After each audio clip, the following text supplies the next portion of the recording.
तो जैसा कि मैंने आपको बोला कि मैं आपका हार्दिक अभिनंदन और स्वागत करता हूँ स्वर्ण नगरी जैसलमेर के अंदर। मेरा नाम तारा है, ठीक है।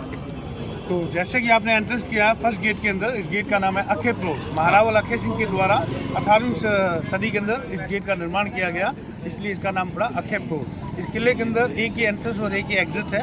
जैसा कि आपने फर्स्ट गेट से एंट्रेंस किया तो आपको सेकंड दिखाई नहीं देगा, सेकंड से एंट्रेंस किया तो थर्ड नहीं दिखेगा, थर्ड से किया तो फोर्थ नहीं दिखेगा। तो ऐसे 4 गेट हैं इसके अंदर। इसका यह मीनिंग है, जब पहले से दूसरा नहीं दिखाई देता था तो दूसरे जो एम्परर होते थे, राजा लोग होते थे, वो आक्रमण किया करते थे, युद्ध किया करते थे। तो हाथियों के लिए क्या है, बहुत डिफिकल्टी होता था दरवाजे को तोड़ने के लिए, ठीक है। तो ये जिगजैग शेप के अंदर है। तो ये वॉल के ऊपर जो गोल और लंबे घुमज पत्थर दिखाई दे रहे हैं, इन पत्थरों का छिड़काव उनके ऊपर किया जाता था, उनसे उनकी मृत्यु हो जाती थी। तो ये क्वाइट ईजी नहीं था इस किले के अंदर घुसना। ये वर्ल्ड का ऐसा पहला किला है जिसके अंदर लोकल पब्लिक रहती है। 4 से 5 हज़ार लोग रहते हैं। सेंट्रल पार्ट के अंदर ब्राह्मण्स लोग रहते हैं और कॉर्नर्स पार्ट के अंदर वॉरियर्स रहते हैं, बरोबर। इस किले का निर्माण 12वीं सदी के अंदर 1156 ईस्वी में महारावल जैसलदेव के द्वारा हुआ था। यहाँ के राजा को हम बोलते हैं महारावल, जोधपुर के राजा को बोलते हैं महाराजा, उदयपुर के राजा को बोलते हैं महाराणा। हम महारावल, महाराजा और महाराणा क्यों बोलते हैं? क्योंकि ये जो राजा है जैसलमेर के, वो यदुवंशी है, ये भगवान कृष्ण जी के वंशज है। और जो महाराजा है वो है जो महाराजा राजा है वो है भगवान राम के वंशज, तो वो सूर्यवंशी है, ठीक है। ये इसका डिफरेंस है। इस किले के अंदर कहीं भी सीमेंट और पानी का प्रयोग नहीं किया गया, इंटरलॉकिंग सिस्टम है। इस किले का वास्तविक नाम सोनार किला है, लेकिन इसका पुराना नाम है वो त्रिकुटगढ़ है। ये त्रिकुट मेरू पर्वत के ऊपर बनाया गया और इसका नाम त्रिकुटगढ़ है।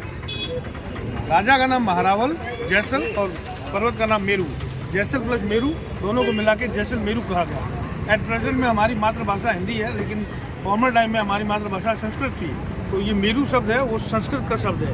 तो जनरेशन बाय जनरेशन हम इसको अब जैसलमेर के नाम से जानते हैं, बरोबर। इस किले के अंदर 99 बुर्ज हैं। 2 बुर्ज थे वो 2000 के अर्थक्वेक के अंदर डैमेज हो चुके हैं। अभी भी 97 बुर्ज है, ये आपको डी शेप में दिख रहे हैं, बरोबर। ये सामने जो देख रहे हैं पेड़, इसके पास वाला जो ब्रुज है, इस ब्रुज का नाम है बेरी साल ब्रुज। बेरी यानी दुश्मन, साल यानी कुआं।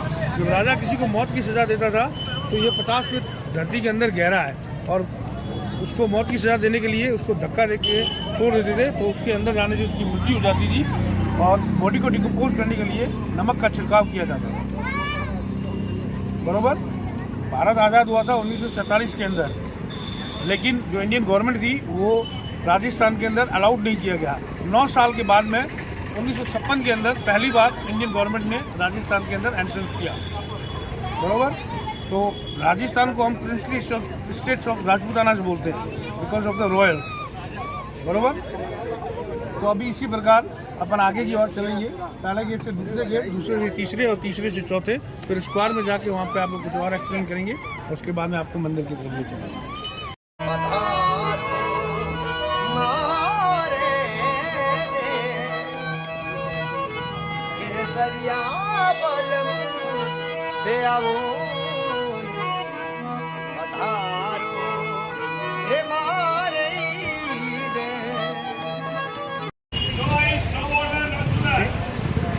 अभी जो अपन है वो दशहरा चौक के अंदर है। हाँ। इस चौक को दशहरा चौक के नाम से जाना जाता है। पुराने ज़माने में क्या होता था कि राजा 2 प्रकार के त्यौहार बनाता था, एक बनाता था दशहरे का और एक बनाता था गणगौर। गणगौर जो फेस्टिवल है वो है लेडीज के लिए, और Dussehra common festival for all Hinduism, ठीक है, जो दिवाली से 20 दिन पहले आता है। तो ये जो सामने देख रहे हैं ये राजा का महल है, ये रानी का महल है, और वो सामने है पीछे की साइड में वो है प्रिंसेस पैलेस, राजकुमारों का महल।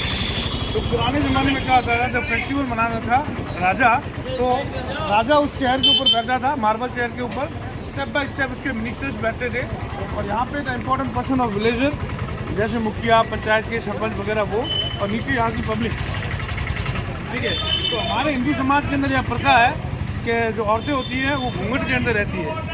तो यहाँ की जो रानियाँ होती थी वो झरोकों के द्वारा, जो पीछे छोटे झरोके देख रहे हैं, उन झरोकों के द्वारा यहाँ के त्यौहार का लुत्फ उठाती थी, और यहाँ की जो पब्लिक होती थी वो उसको नहीं देख पाती थी। तो ये ओल्डेस्ट टाइम पर्दा सिस्टम है, बराबर।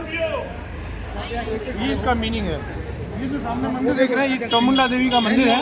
इस मंदिर के अंदर सामने लास्ट जो बलि हुआ था वो 1972 के अंदर हुआ था। बफेलो का सैक्रिफाइस दशहरे के समय राजा भैंस के बछड़े की बलि चढ़ाता था। इसीलिए इस मंदिर के अंदर लास्ट बलि हुई थी वो 1972 के अंदर हुई थी। उसके बाद में कोई बलि नहीं हुई। बरोबर। ये जो सामने हाथ देख रहे हैं वो हाथ है सतियों के। 1351 ईस्वी में जब मुगल एम्परर अलाउद्दीन खिलजी ने यहाँ पे आक्रमण किया था, तो हालांकि वो इस किले को जीत नहीं पाया था और यह किला आज तक कभी किसी से परास्त नहीं हुआ है। तो वो जो सारे हाथ हैं वो सतियों के हाथ हैं। सती का मतलब ये होता है कि मतलब कि जैसे कोई दूसरा राजा आक्रमण करता है, ठीक है, अगर वो किसी किले को जीत जाता है तो सर्वप्रथम वो किले को जीतने के बाद में सोने चांदी के ऊपर नहीं जाता, वो सिर्फ रानियों के लिए जाता है। इसलिए यहाँ की जो रानियाँ हिंदू समाज के अंदर, हिंदुस्तान के अंदर यह प्रथा है कि अरेंज मैरिजेस और जो औरतें होती है वो मतलब कि अपने पति के साथ रहना चाहती है, किसी के दूसरे के साथ अपनी प्राइवेसी शेयर नहीं करना चाहती। इसलिए वो ऐसा कुछ होने से पहले एक कुंड बनाती थी और उस कुंड को जला के आग से और उसके अंदर वो जम कर देती थी और वो सती हो जाती थी। तो इसलिए वो हाथ के ऊपर कलर या हैना लगा के वॉल के ऊपर लगाती थी, फिर आरती से उसको हाथ का शेप दे देते थे और वो सती हो जाती थी। तो ये सतियों क्या है। एक मिनट अब बोलो। अभी है अपन जैन मंदिर के सामने। इन जैन मंदिरों का निर्माण 14वीं और 15वीं शताब्दी के अंदर लक्ष्मण सिंह बिहार के द्वारा हुआ था। ठीक है, यह आज से 500 से 550 वर्ष पुराने जैन मंदिर हैं। इन जैन मंदिरों के अंदर 9 जैन मंदिर हैं, जिसमें से ये 8वें तीर्थंकर है जैनियों के चंद्रप्रभु जी स्वामी और ये है पहले तीर्थंकर ऋषभ देव जी आदिनाथ जी। ऐसे के ऐसे 9 मंदिर है। 9 मंदिर में 2 के अंदर अलाउड है और बाकी वाले जो 7 है उसके अंदर क्या जो वर्शिप लोग होते हैं, जैसे कि पूजा पाठ करने वाले, उनको पहले एंट्रेंस दिया जाता है और ये है जो टूरिस्ट के लिए अलाउड होती है।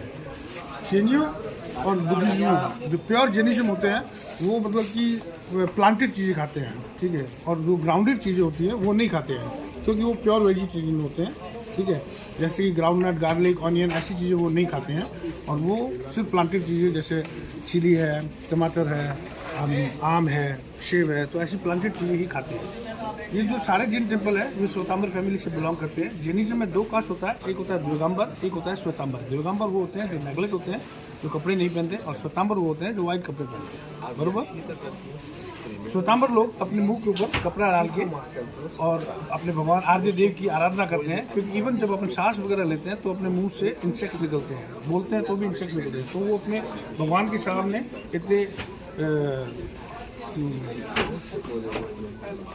प्रधानशील होते हैं जिससे कि मतलब कि वो अपने आराध्य देव की मूर्ति को अछूत ना करें, इसलिए वो अपने मुंह के ऊपर कपड़ा लगा के प्रार्थना करते हैं। बरोबर। इस सारे जैन मंदिरों के अंदर 6666 प्रतिमाएं हैं।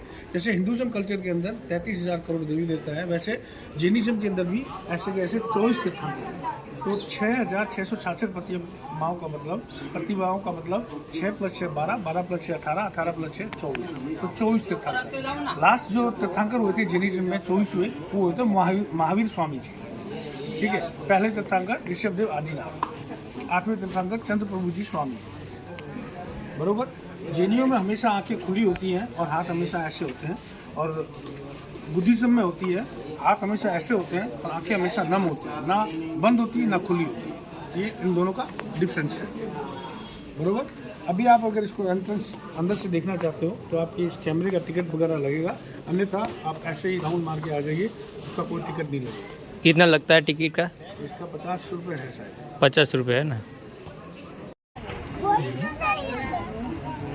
ये जो अपन देख रहे हैं अभी अपन कैनन व्यू पॉइंट के पास में खड़े हैं।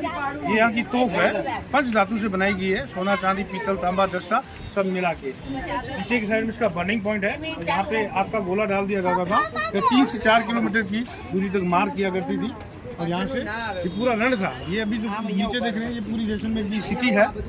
वो सामने है वो गढ़ीसागर लेक है और उस साइड में वो रेलवे स्टेशन है। ये यहाँ का सालम सिंह का हवेली है जो यहाँ के दीवान थे। वो सामने देख रहे हैं वो पटवों की हवेली है और दूसरी साइड में है वो नतमल की हवेली है। इस किले को हम सोनार किला क्यों बोलते हैं? बनाने वालों ने तो बहुत बोला कि बांग्ला फिल्म सोनार किला 1972 के अंदर जब रिलीज हुई थी और सत्यजीत राव जी ने बनाई थी, तब इस किले का नाम पड़ा सोनार किला। लेकिन वास्तविकता में ऐसा नहीं है। इस किले का नाम सोनार किला इसलिए पड़ा क्योंकि सूर्य की प्रकाशित किरणें जब इस स्वर्ण नगरी के पत्थर के ऊपर पड़ती है तो यह स्वर्ण नगरी का पत्थर सोने की माफिक चमकता है, इसलिए हम इसको गोल्डन सिटी के नाम से जानते हैं। ठीक है, जैसलमेर को गोल्डन सिटी, जोधपुर को सन सिटी और ब्लू सिटी, और उदयपुर को व्हाइट सिटी और जयपुर को पिंक सिटी के नाम से जानते हैं। बरोबर।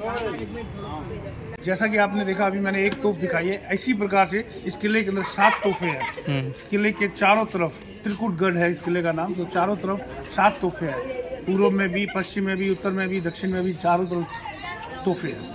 तो आक्रमण कहीं से भी होता था तो उन तोपों का यूज किया जाता था।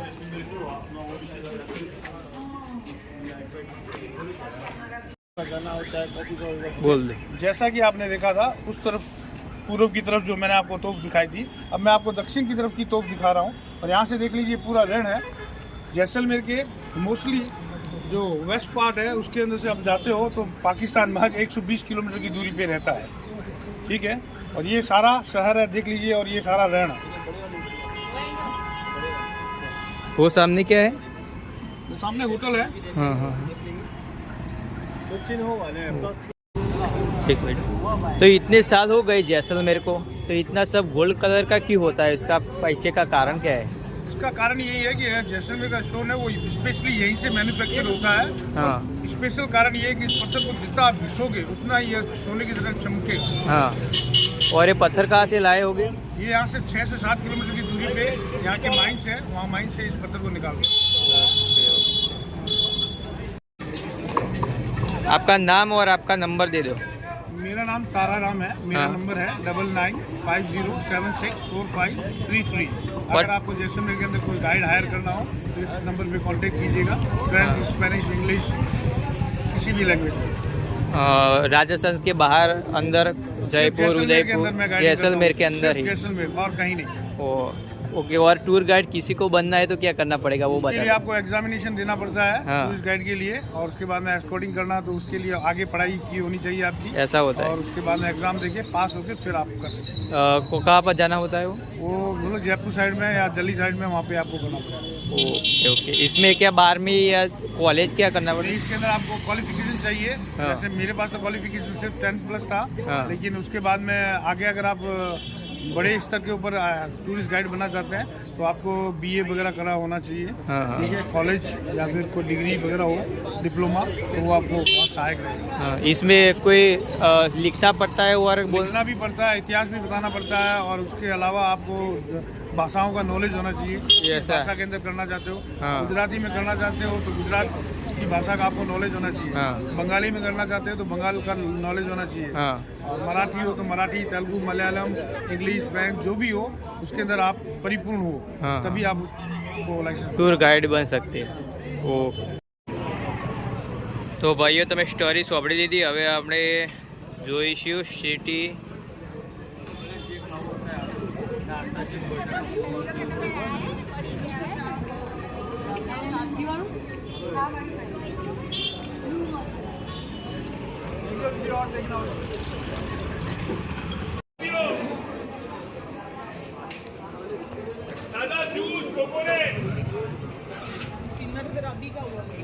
ચલો ભાઈ, હું તમને જેસલમેર ફોર્ટનો ટૂર કરાવું, અંદર ગલીનો।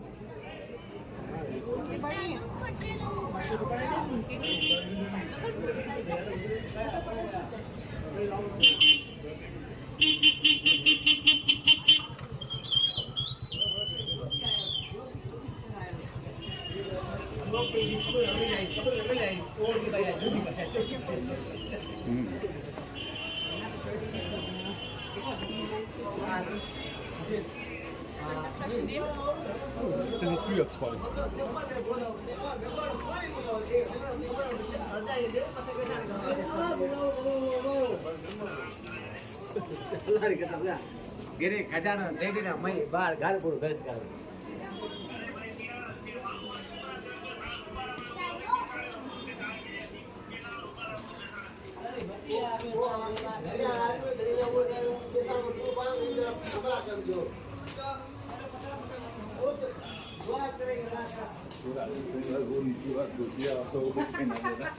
बढ़िया लगेगा।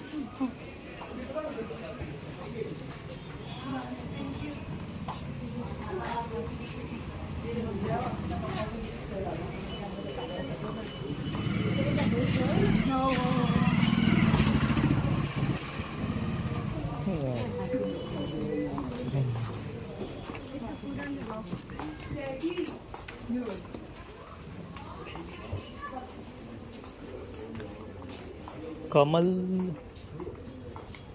भिंडी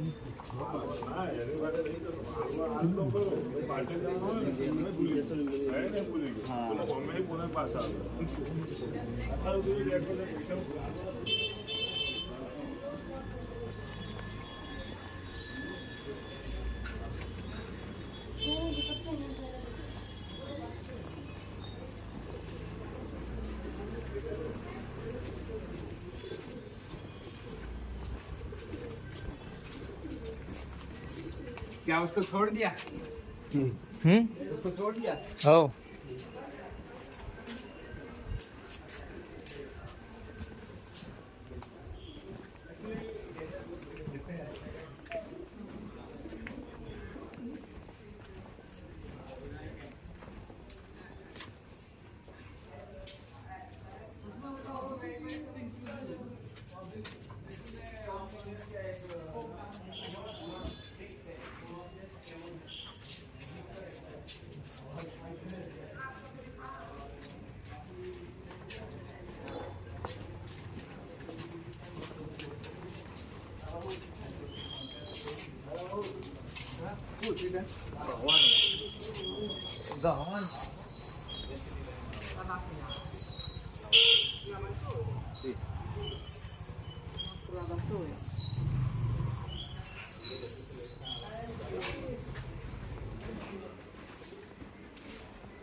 ये चीज़ आपको बाहर अगर जाके हैंडलूम में या कहीं शॉप पे लोगे तो 2000 2,500 ऐसा बोलेंगे। ये लोग क्या देखिए हमारा ये मकान में अच्छा